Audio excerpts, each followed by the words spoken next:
Bonsoir la team, bonsoir mes semblables, comment allez-vous? J'espère que vous allez bien. Quant à moi, ça va super bien. Donc c'est avec une intention de joie, d'amour, de bienveillance et de gratitude que je fais cette petite vidéo d'information, de sensibilisation qui va traiter un sujet important. Donc ça fait depuis pas mal de cette semaine. Dans mes séances de consultation, j'ai eu affaire à 3 ou 4 personnes qui avaient à peu près la même problématique. Et ces personnes-là ne comprenaient pas pourquoi est-ce qu'elles vivaient des situations difficiles et cherchaient toujours à tout prix à réussir. Et c'est la raison pour laquelle dans cette vidéo, je vais un peu apporter ma pierre d'édifice avec mon expérience, avec ma sagesse, avec ma clairvoyance pour pouvoir apporter une clarté par rapport à cela. Parce que nous vivons dans une société où on veut toujours que les choses réussissent, ou bien on veut toujours vivre le bien-être, ou bien on veut toujours que les choses se passent bien. Et malheureusement pour vous et pour moi, ceux qui n'ont pas encore compris ça, ça ne peut pas être possible parce qu'on ne peut pas toujours vivre le bien-être ou bien la bienveillance en tout temps, en tout lieu.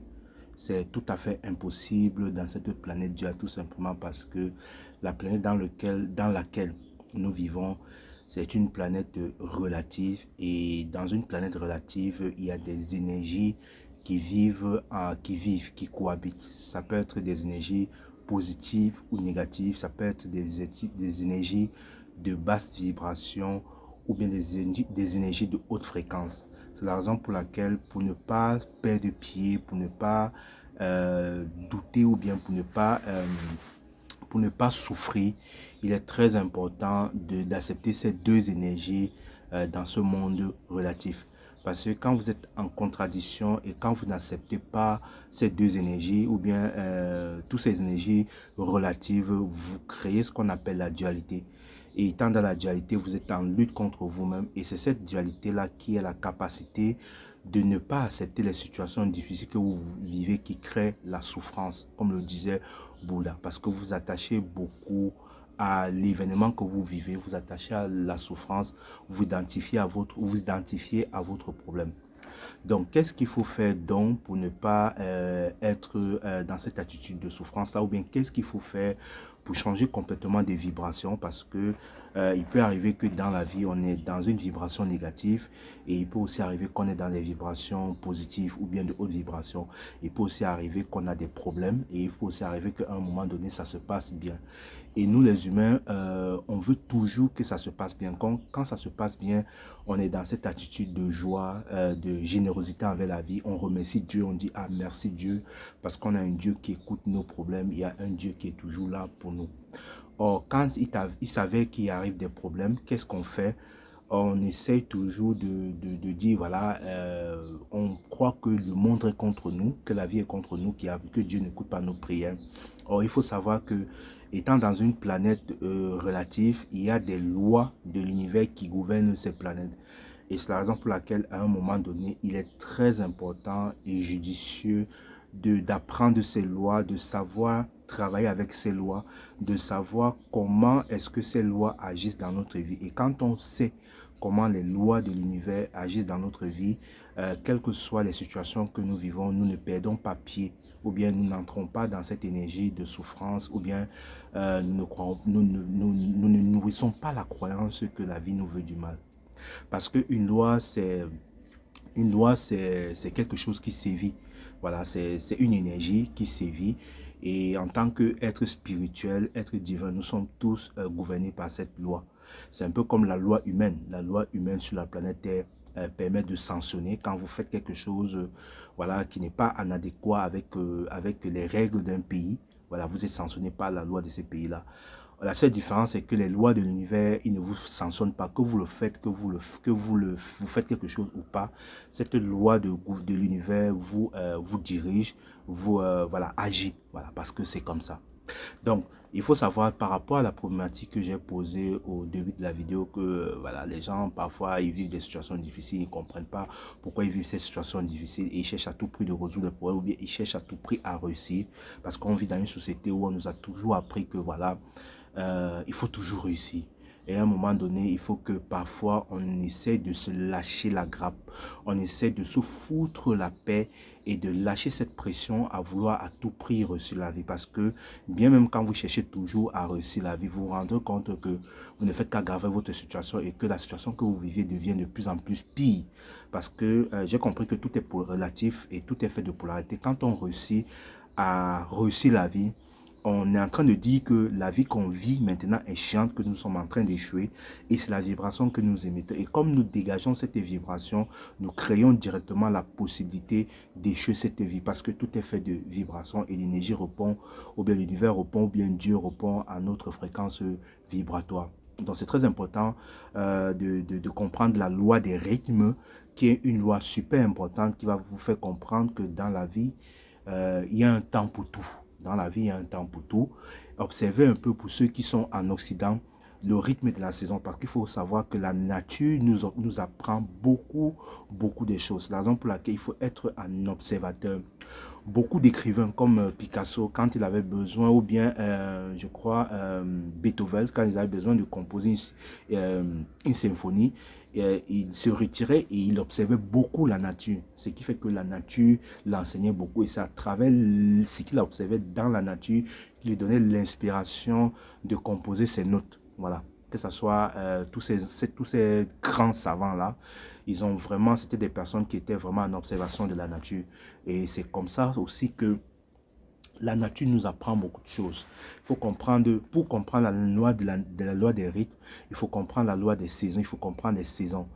Pour ceux qui sont en Occident, il y a une saison pour tout. Il y a une saison d'hiver, il y a une saison d'été, il y a une saison de printemps et il y a une saison d'automne. Et chaque saison a ses caractéristiques. Vous voyez l'arbre qui est derrière moi. Nous sommes presque en automne. Voilà, il a ses fruits, il a ses feuilles, tout bien. Il n'est pas en train de se plaindre, de dire, ok, moi j'ai les feuilles et voilà, je suis heureux, je ne suis pas heureux.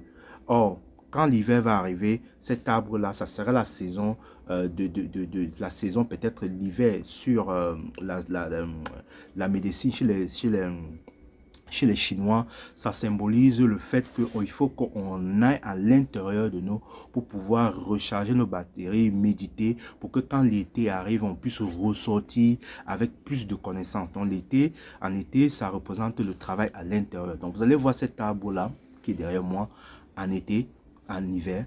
Qu'est-ce qu'elle va faire pendant l'hiver? Représente le travail à l'intérieur. Donc en hiver, elle va perdre toutes ses feuilles. Elle va perdre toutes ses feuilles, il n'y aura plus rien.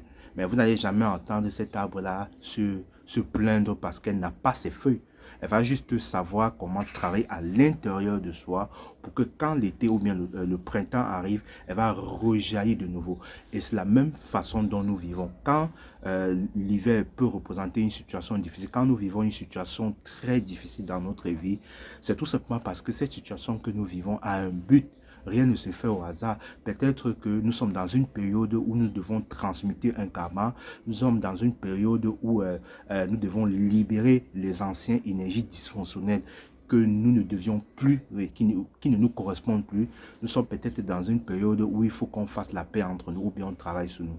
Or, quand ces problèmes-là arrivent, il peut arriver que pendant cette période-là, on reçoit beaucoup de problèmes. Comme j'ai travaillé avec une dame hier, elle m'expliquait que actuellement, elle vit beaucoup de situations difficiles.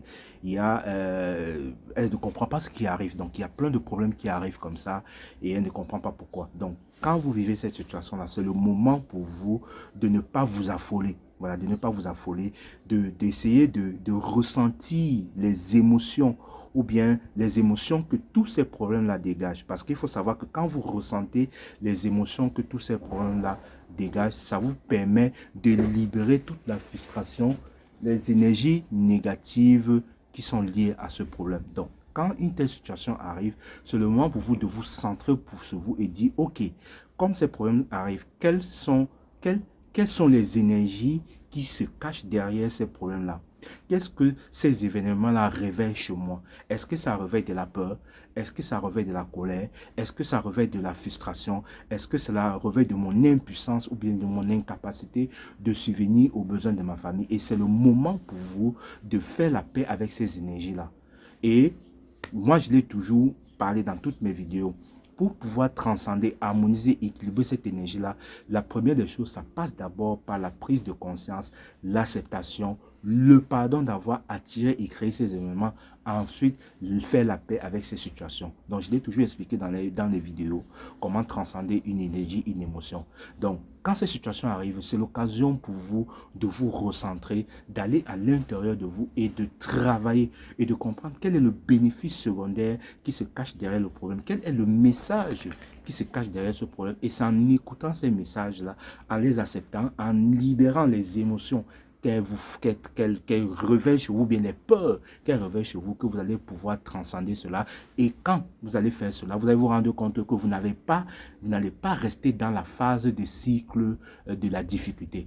Parce que le problème persiste quand on est toujours en train de lutter contre son problème ou bien contre la situation. On ne comprend pas le message du problème ou bien le message de la situation. Et quand on ne comprend pas le message de la situation, qu'est-ce qu'elle fait? Elle persiste. Au lieu que notre hiver fait 3 mois, notre hiver peut faire 6 mois, 9 mois, 1 an, 5 mois, 5 ans et 10 ans. Tant que vous n'avez pas compris le problème, ça continue toujours à persister. Donc, à un moment donné, quand vous vivez des situations difficiles, prenez du recul, essayez de comprendre quel est le message qui se cache derrière, méditez, acceptez votre problème, soyez heureux. Ouvrez même une bouteille de champagne quand vous vivez un problème. Là, vous êtes en train de dire à l'univers, quel que soit ce que vous êtes en train de vivre, vous êtes heureux d'être vous. En étant heureux d'être vous, en remerciant le problème d'être là, parce que le problème est là, parce qu'il va falloir qu'elle sorte de votre plan énergétique et spirituel et physique. Donc, c'est une occasion pour vous de remercier le problème, de remercier le problème d'être là, parce que c'est une occasion pour vous de guérir, au lieu de vous lamenter en disant que voilà, la vie vous veut du mal. Donc, c'est comme ça que au fur et à mesure, vous allez transcender les problèmes. Parce qu'il faut savoir que, il ne faut pas oublier que nous sommes des êtres multidimensionnels et nous avons vécu des vies antérieures. Et dans les vies antérieures, on a généré du karma négatif. Et vous pensez que ce karma négatif-là, si vous ne transcendez pas ça, vous n'harmonisez pas ça, qui va le faire pour vous? C'est ça la responsabilité. Donc, quand vous vivez une situation difficile, ne rejetez pas la faute à l'extérieur. Ayez cette conscience de dire, ok, je suis responsable de ce que je vis, je suis la source de mon problème, et étant la source de mon problème, en acceptant le problème, en ne vous identifiant pas à ce problème, vous trouvez facilement la réponse à ces problèmes. Ça, c'est la clé ça, c'est la clé qui va vous permettre d'harmoniser et d'équilibrer complètement ce problème. Donc, il faut avoir cette sagesse-là, cette clairvoyance. Je pense que ceux qui me suivent depuis ont compris ça, comment ça fonctionne. Et quelles que soient les situations qu'ils vivent, moi, quand j'ai un problème, j'ouvre une bouteille de champagne, je remercie parce que je sais que c'est l'occasion pour moi de guérir. On ne peut pas guérir une situation si on ne vit pas la maladie. Même la maladie, c'est une occasion pour vous de guérir parce que la maladie survient dans le corps physique, parce que cette maladie a été dans le corps énergétique, émotionnelle, subtile. Et quand elle a vécu comme ça, elle est fatiguée d'être dans ce corps-là. Quand elle se manifeste sur le plan physique, c'est pour que vous la voyez, pour que vous puissiez la guérir. C'est pour ça qu'à un moment donné, c'est très important de faire des soins énergétiques. Les gens ils font des soins énergétiques seulement quand ils ont un problème. Non, le soin énergétique en titre préventif vous permet d'éliminer déjà les impuretés, les émotions, les trucs stagnants qui sont dans le corps subtil. Voilà. Donc, je vous remercie de m'avoir écouté. J'ai commencé le programme j'ai relancé le programme de 21 jours qui va vous permettre de vous aligner sur la vibration de l'argent, enfin de l'abondance, la liberté financière, afin de manifester la liberté financière. Donc, si vous êtes intéressé, ça commence le 8 janvier et ça finit le 28 janvier, donc pendant 21 jours. Vous allez travailler dans un groupe bien précis, on va parler que de l'argent. Imaginez tous les jours, vous parlez de l'argent, et comment ça fonctionne, les énergies de l'argent. Vous orientez toute votre attention et votre énergie vers ça. Vous allez voir que ça va vous permettre de manifester l'abondance financière en 2024 parce qu'on est en 2024. 2024, c'est l'année personnelle 8 et le 8 en numérologie représente la puissance, le pouvoir et l'abondance. Donc, c'est une occasion pour vous de participer à ce truc. Si vous avez besoin d'informations, n'hésitez pas à me contacter. N'oubliez pas, l'unité est la clé. Nous sommes tous un. Quand vous avez un problème, essayez d'être heureux et de vivre dans ce problème-là en étant heureux. Je vous assure que vous allez transcender ce problème. Je vous aime tous et puis on se dit à la prochaine. Bonne journée à vous.